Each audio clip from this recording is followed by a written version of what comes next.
First of all, what is a tariff? Tariff is just a name given to a particular kind of tax.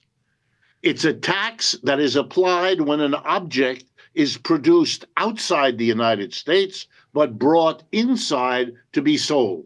So a bottle of French wine that is sold in your local liquor store, that's an import. And the duty, used to be called import duty, is a tax on that import.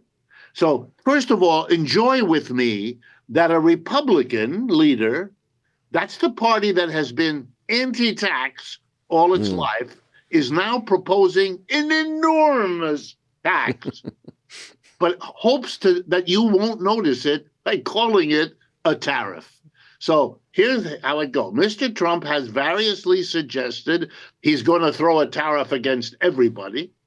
He has mentioned rates that go from 10% to 60% and possibly more in the case of China because he wants to punish them. And then he says things which, by the way, if an undergraduate said this in any economics professor's class, he would immediately flunk. But the president goes around and he says, I'm going to hit the Chinese with a tariff. Well, that shows he's either a hustler or an ignoramus. And I don't know. I'll let him choose which one he wants. Why? When I'm going to use the example, a real example. 15 years ago, the world began to compete, every car company, to compete to produce an electric car. And we've all heard about Mr. Musk and Tesla. They did it.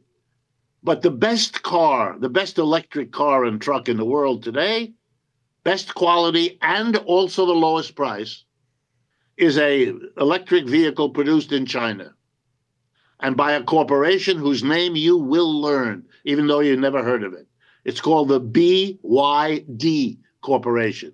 B is in boy, Y is in yellow, D is in dog. The BYD Corporation makes the best, cheapest electric car. Let's suppose you can get one of those for $30,000, which you can. All right.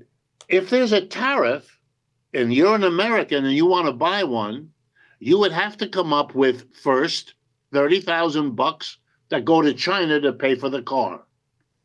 Then you'd have to pay a 100% tariff that was imposed on these cars by Mr. Biden. 100% means another $30,000. So you would have to pay $60,000. $30,000 go to China. They get their money with or without a tariff. It's Uncle Sam who gets the tariff. You're an American, you pay it, and it goes to Uncle Sam.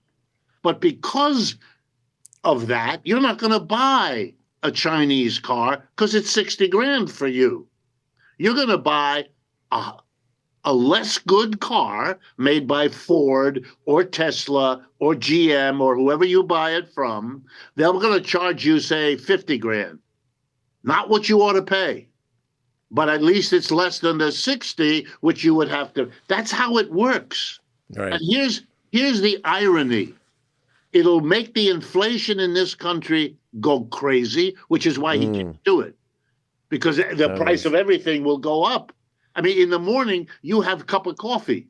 That comes from abroad. We don't grow coffee in quantities in this country. That has to be imported.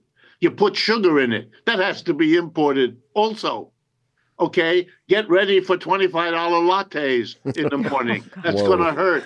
Wow. And you know who's going to get the blame? Mr. Trump and his nutty way of thinking.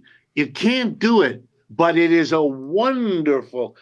And here come the media again. They take all this seriously. President-elect Trump is going to whack the Chinese with a tariff.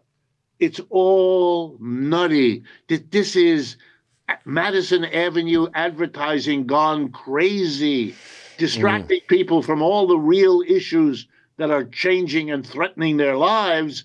And they go into this zone of make-believe. It's like in an amusement park when you're in the dark tunnel and the world isn't the way it really is. Yeah.